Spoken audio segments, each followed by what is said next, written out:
Fill her up. You're listening to the Gas Digital Network.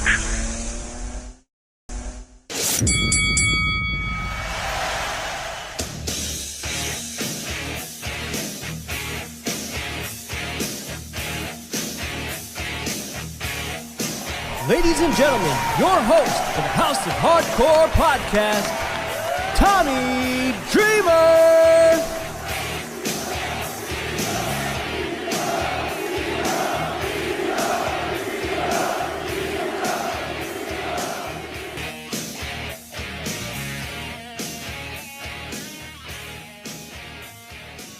Hello, everyone, and welcome to another episode of the House of Hardcore podcast. I'm your host, Tommy Dreamer, and this week, man, someone who I've known for quite some time, but I'm happy that she's been trending. She's got championship gold. KiLynn King, welcome to the show. How are you? I'm so good. You know, the news just got announced, so everybody officially knows that I'm part of the Impact family, so it's a good day. Big contract, big contract. You bought that house you always wanted for your mom. You're just rolling with a Mercedes Benz now. You went right to the bank. Yeah, that's what we'll let people believe. Yeah. Maybe one day. All right. The question that I ask everybody, what got you hooked in this wonderful world of professional wrestling? I got into it through my brothers. I have 5 brothers, and my one brother, Lucas, he was the huge wrestling kid in our family. And it was one of those things where he just kind of like snuck it into our house without my parents realizing it, because my parents are very like traditional people. So they always considered professional wrestling like the devil's TV. So they weren't fans of it. They didn't like us watching it. My brother, he would give like VHS tapes to his friends. He would have them record it for us. And then like my parents were gone on date nights, we would watch it together. And I just remember like growing up in a household with that many kids, like you're always fighting, whether it's verbally, physically, you're always fighting. And I would always remember that whenever wrestling came on, we all got along, we all sat still, and we all were like, what is this ridiculous thing on our TV? This is great. And I fell in love with it. You know, I just loved the fact that it could bring a bunch of crazy kids together like that. And I loved the storytelling, and I wanted to be able to, at some point in my future, give that to a household of kids like it was given to me as a kid, because I how much it like brought me to life, and it kind of connected me to each one of my brothers in a different little way. So yeah, that's kind of like my origin story. What year was this roughly? Oh God. Probably the mid to late 90s, because my first memory of wrestling is like Stone Cold Steve Austin. I'm pretty sure that like my introduction to wrestling was the Attitude Era, because I remember every single time his music would hit, my mom, like especially when we play the video games, my mom would come running in like, who broke the dish? Like she got caught with it every single time. Yeah, so that's my first memory of wrestling was Stone Cold. And then I kind of like, you know how it is sometimes, like you kind of go away from it for a little bit and you come back. So I was like mid to late 90s, went away from it for a little bit, and then started watching it again probably 2005, maybe. I think. I'm not the best with numbers, but I'm pretty sure it was around that time. And so you understand me, I've never gotten away with it and live it in my current existence, and wrestling just is my constant. The other real world is the other thing that I got away from, and I just live in the wrestling world. Wrestler brain is horrible. How tall are your brothers? I think my shortest brother is probably the same height as me, about 6 foot. So each one of them are at least 6'2" to 6'4", anywhere between that. My dad used to be like a good 6'5", and you know, he's been shrinking a little bit with age. Last time I went home, I was like, Dad, I feel like I'm closer in height to you. And he was like, no, you're not. Don't make that joke. We're not there yet. And I was like, okay. That's awesome. Yeah, I used to be 6'3". Now I'm 6'1". Break your neck, break your back. That happens. Yeah. Did you have a favorite growing up? China. Nice. I always say it. She was a huge symbol to me. Because me growing up, like I was always taller than all the girls. Even before I got into weightlifting, I was always kind of more built than all the girls, even some of the guys. And I remember and I was always like this very tomboyish. Like I said, I have 5 brothers, so I would hang out with a lot of dudes all the time. So I would pick up a lot of mannerisms. Like I wouldn't act like a girl, I guess is the best way to put it. And I was very loud. And a lot of people always told me that everything about me was incorrect or weird or different.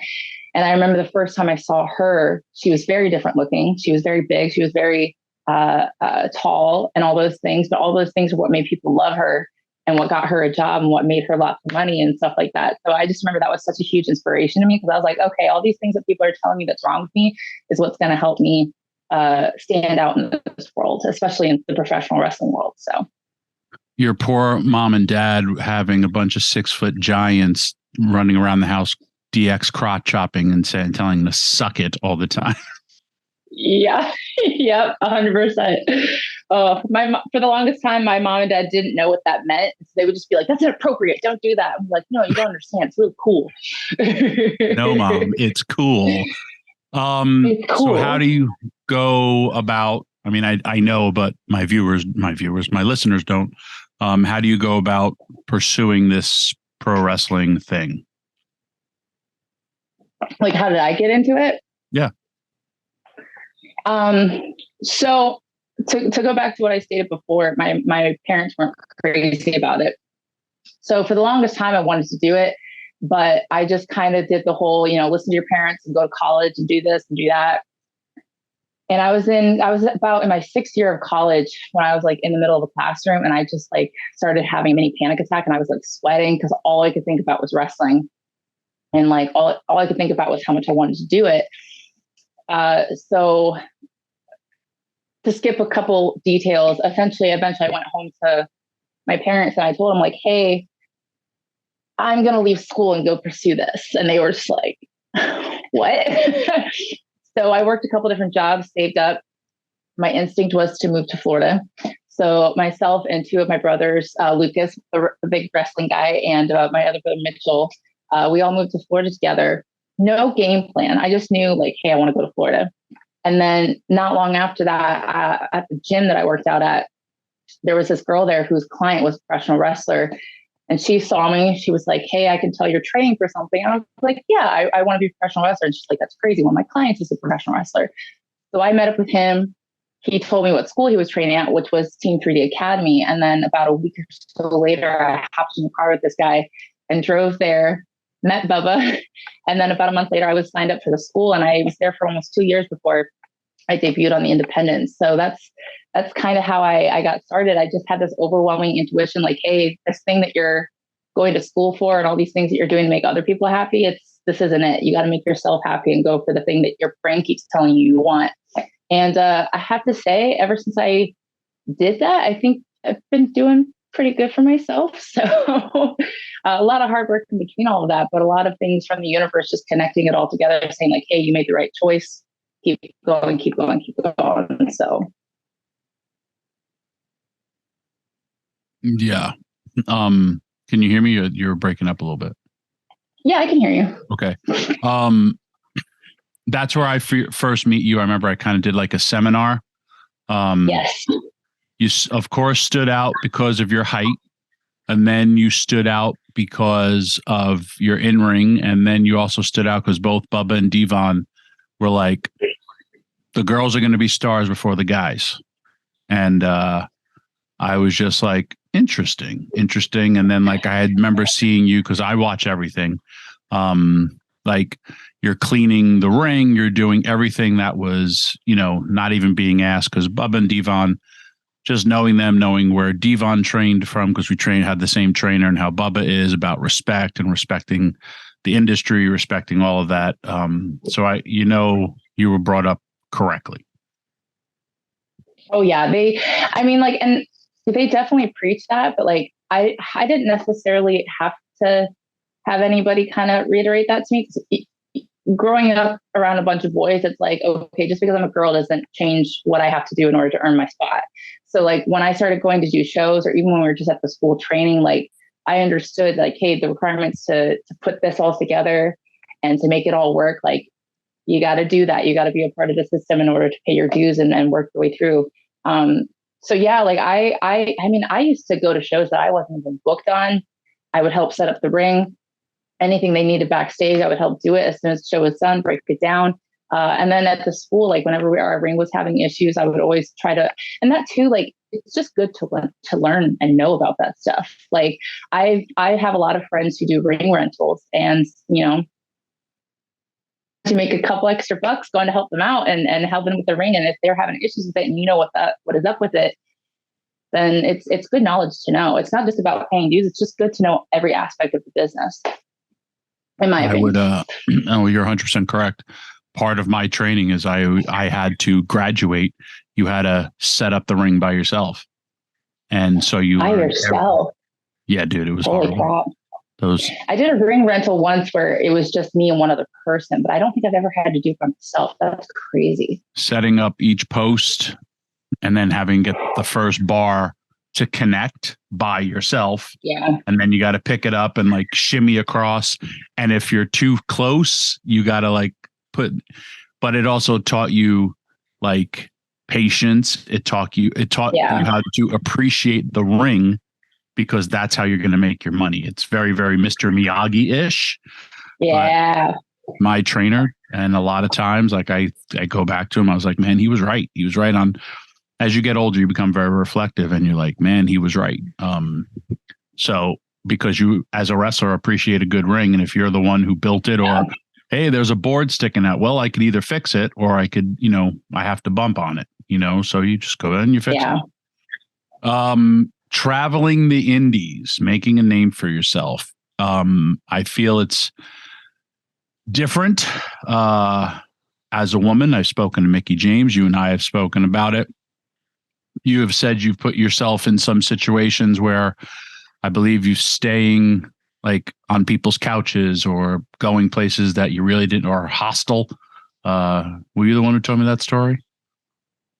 I don't remember hostile. I mean, I definitely had some in the process of betting on yourself and trying to make it. I definitely have had some crazy experiences. It got to, well, first of all, like I witnessed a lot of people who would only go into the independents part-time.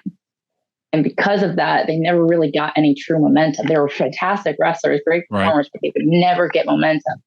So I kind of knew going into it, I was like, if I'm serious about this, which at this point, I had pretty much gone through 6 years of trying everything to spend my life working towards.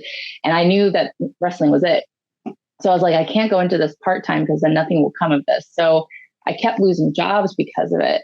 And then eventually when I did find a job that was able to adhere to that schedule, it was overnights from 9 p.m. until like 7, 8 in the morning.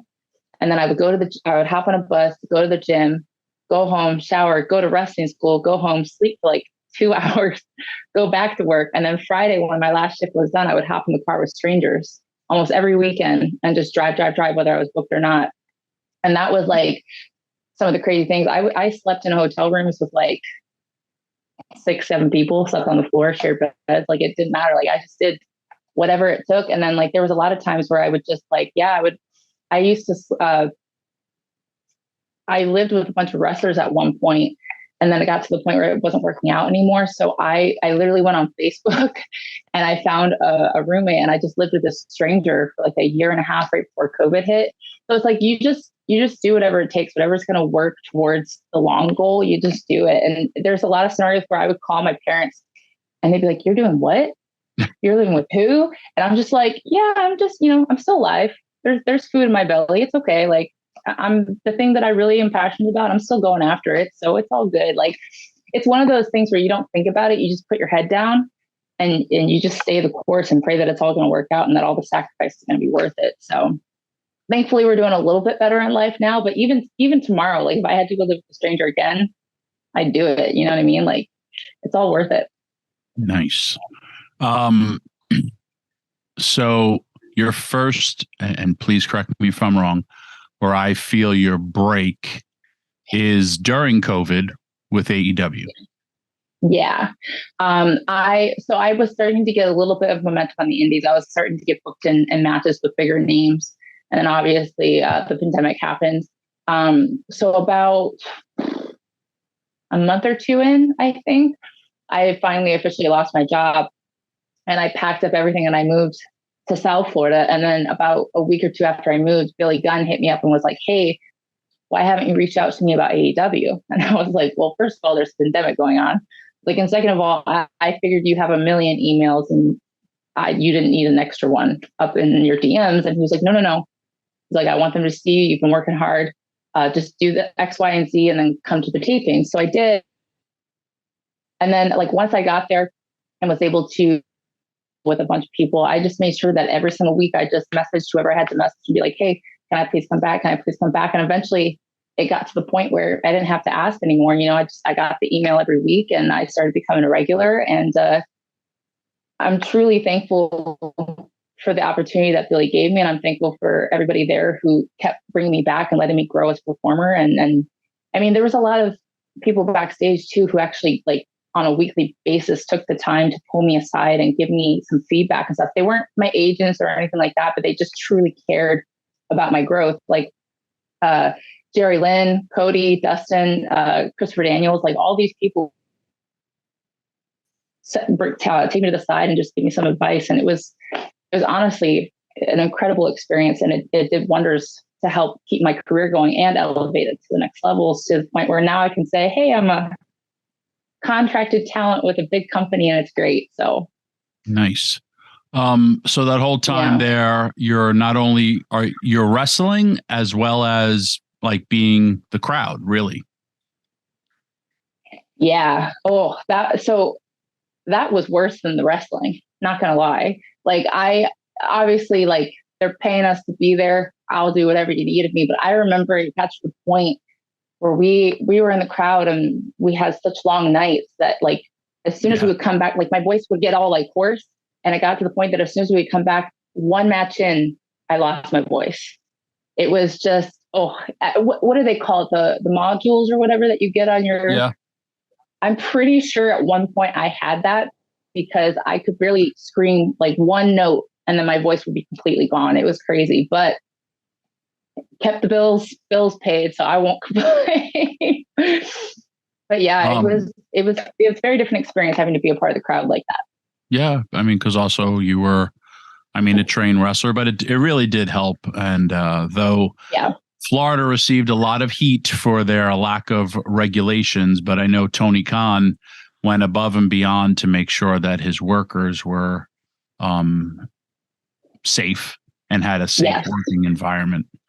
I would always put him over when he would come on Busted Open for that, just like a safe working environment, because of course everybody wants to come at a person for doing something, but when you're having a company like AEW that just gets off the ground and then the pandemic hits, it's like, whoa, like, this is not good. He always took extreme measures to make sure that everybody was safe and healthy. Like even if you had passed somebody who tested positive, like not even in the same building, just a quick passing in a hallway. If you knew and you told them like, nope, got to stay away for X amount of time. Like they were always very, very, very on everybody about like, hey, just be honest, be upfront, because we want a safe work environment. And I don't think we ever had any kind of issues there because of that. So he took very, very good care of everybody there. And we were able to do what we loved for however long at Jacksonville because of it. Right. That place was special. And I would always say, man, you're lucky you got to count your blessings when you have them. Yes, we're in a pandemic, but you now have a home. You have a home that you can go to, and that's definitely AEW's home. You found it, Yeah. From there, you're also allowed to work other places, correct? Yeah. Oh, you mean when I was at AEW? Yes. Oh yeah. So once everything started to let up a little bit and the restrictions weren't as heavy, they did allow us to start working independence again. So once that started, I knew I was like, hey, I've got all this momentum going from being able to work regularly with AEW. So let me take this on the independent, see who is willing to book me. And then once I did that, that's when I kind of started trying to just take what I learned with AEW and not just in the ring wrestling wise, but just observing TV style wrestling and observing like how they tell stories and stuff like that. I was like, let me take this out onto the independents and see how I can best myself recreate TV style wrestling and take promotions to the next level. So I got to do that with a couple different promotions. They put their titles on me and they really allowed me to have a little bit of creative freedom and just take my own camera or get some photographer, and we would just film our own segments and stuff like that and have a lot of fun. So it was really cool because not only did I get to use AEW to elevate my brand, but I was able to use it to learn how to take what I do by myself and kind of up the quality of that as well. Now I feel your next big break is NWA. Yes. So you're being put in higher profile matches. Yeah. So for the longest time, so my first connection to NWA was through the Empower pay-per-view. Mickey and Gail and Medusa all worked with me on that. And I got to tag there with Red Velvet because at the time we were still tag teaming. Then after that, I went back to AEW for a while. And I think a lot of people thought I was contracted there because of how regularly I worked with them. But I wasn't. So I was sitting at home doing that whole, like, why isn't anybody reaching out to me thing? And then finally I realized, I'm like, stop waiting for people to reach out to you. They probably think X, Y, or Z, so just do it yourself. So I finally texted Mickey and I was like, hey, I'm under the impression that you guys think I'm contracted. I'm not. And I would love the opportunity to work with other companies. I really want to get my name out there on different platforms, different audiences. And she was like, oh my gosh, I'm so glad you texted me. I didn't know that you were a free agent. Yes, let's figure something out. And then about a week later, I got an email from Pat and they brought me in for the tapings. And the first match I had there was with Markova. And if you've ever seen Markova wrestle, she's a hard hitter and I like hard hitting matches. So her and I had like a 7-minute Joshi, just like beat the crap out of each other match. And they were so impressed with it that for the next pay-per-view, they immediately booked me in a match with Camille, which was crazy because I guess up until that point, she really hadn't had any opponents that were huge physical threats to her, like same size as her and stuff like that. So they took the opportunity to build that story. And then eventually they started telling the story about how Bully had trained both of us and that he would be there on commentary. So it was a really great, a full circle moment because Camille started a little bit before me, but then she ended up leaving the school not long after I'd been there. So her and I had taken very different journeys in wrestling, but then we got to come back together in the same company with our trainer there to be a part of that moment. I just thought that was really cool. And then obviously, because of that match, my time with NWA became a little bit more high profile and I was able to do a lot of great things with them. And then I believe you went back and had a few more higher profile AEW matches as well.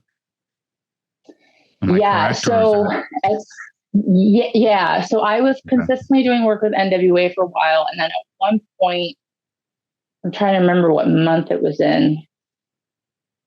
I want to say it was like late summer, maybe early fall. I got a text from QT Marshall and was like, hey, are you still allowed to work places? And I was like, yeah, why? What's up?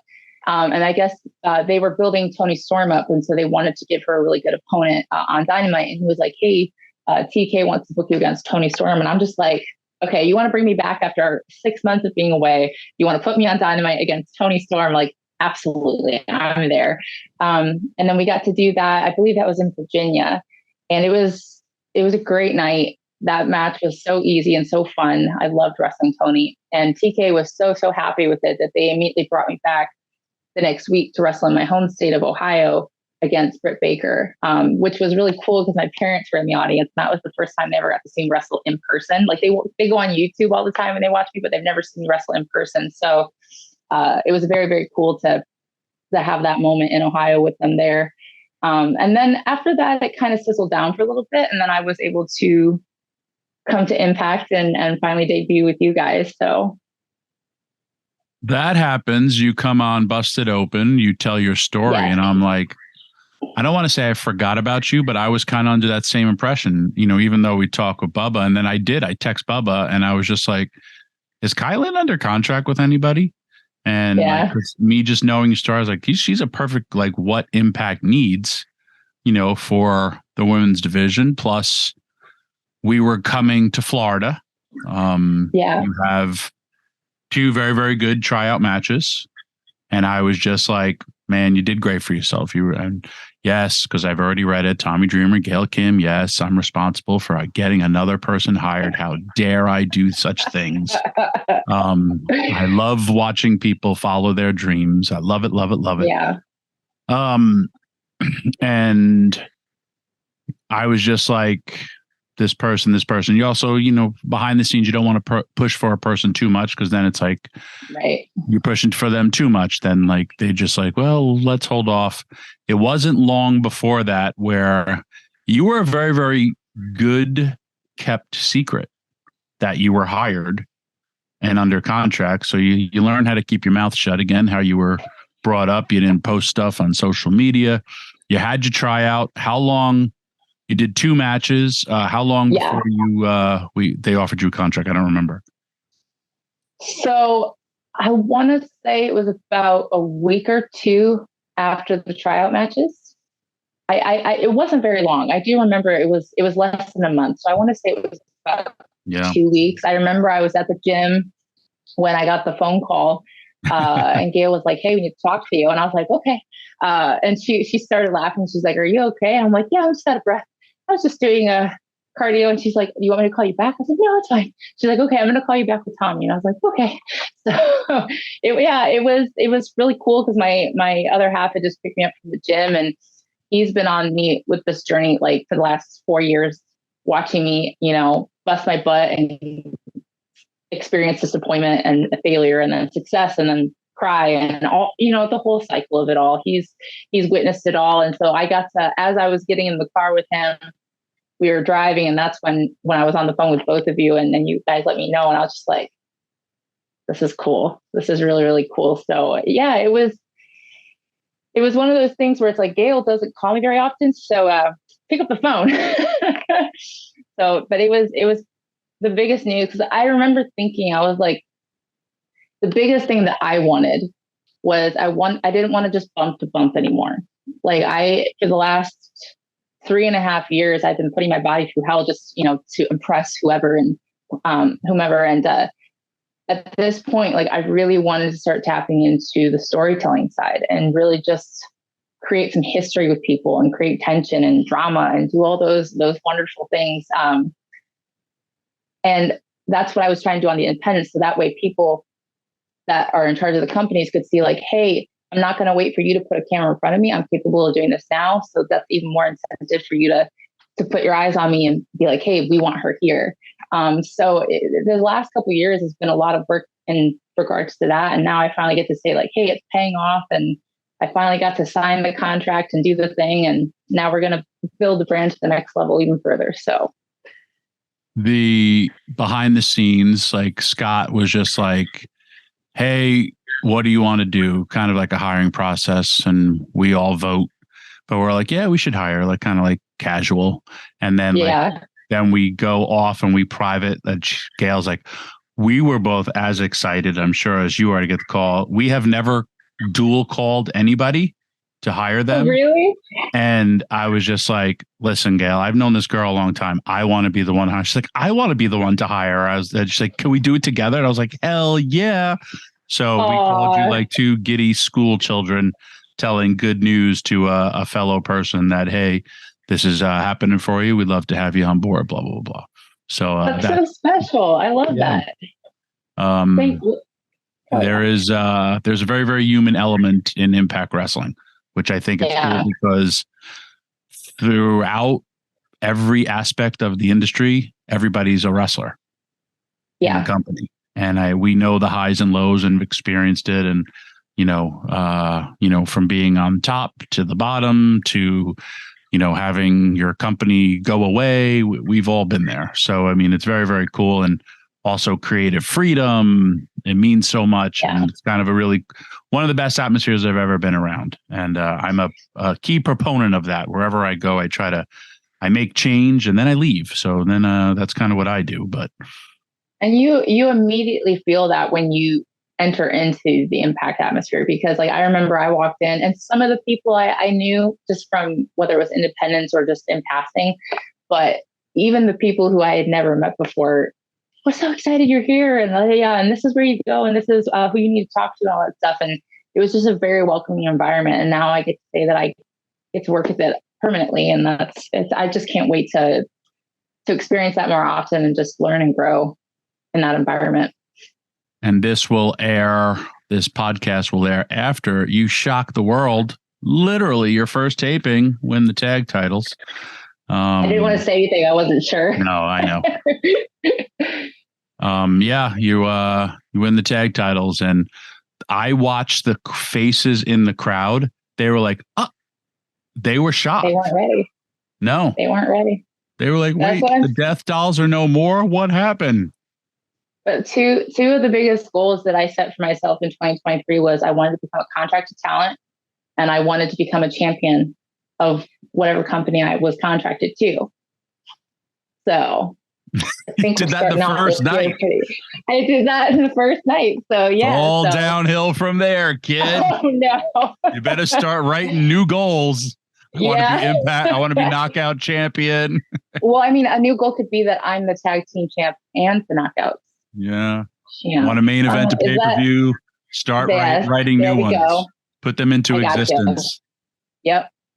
Well, that's phenomenal. And I'm super proud. And I love that not only do I get to work with you, that you have experienced your goals. And there's way more things like that are going to happen for you in your life and in your career. This is the first step. And if like you can pattern yourself for the indie scene, yes, it is hard. You had a goal, you stuck with it. A lot of people don't, like you said, but it's a good model to kind of take. And I tell people like, hey, how am I going to get started? 1, find a reputable wrestling school. 2, realize it's not going to happen overnight.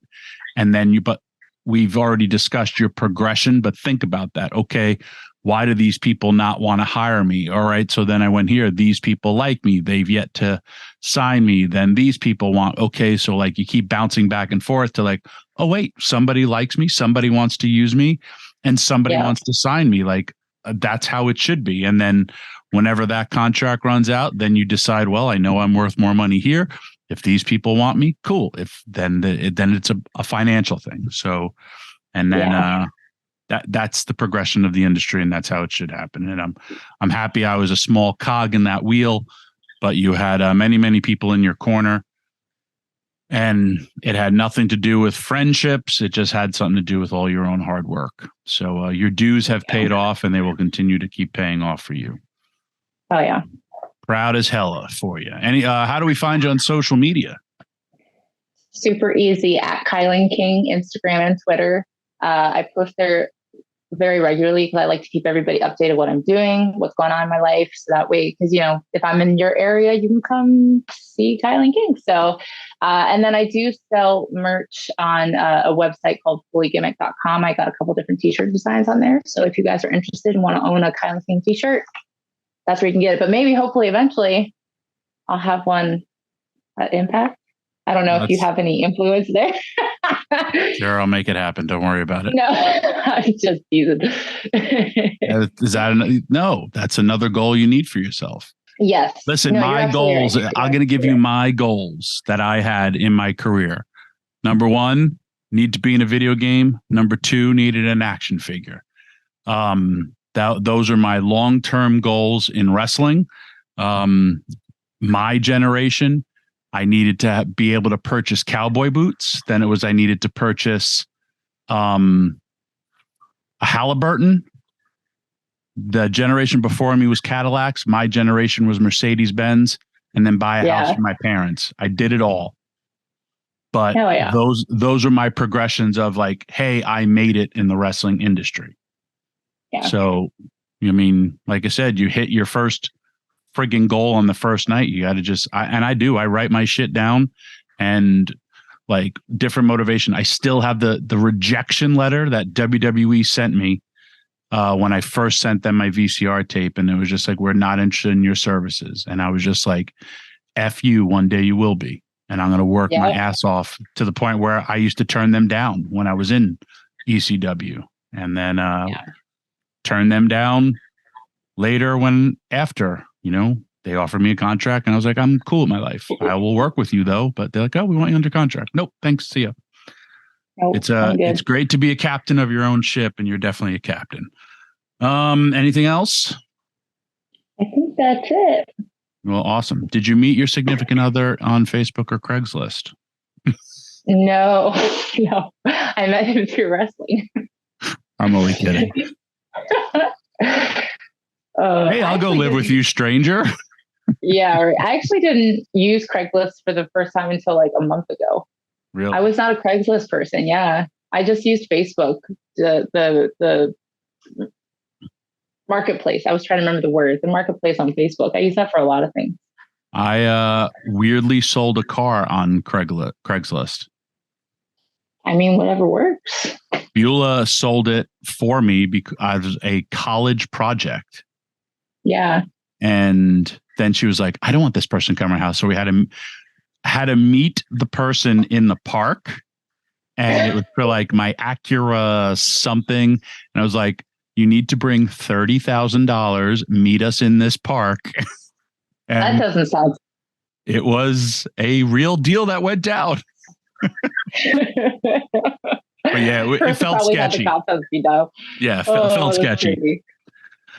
All righty, my dear. Well, you have a wonderful day, and I look forward to seeing you each and every week on Impact Wrestling.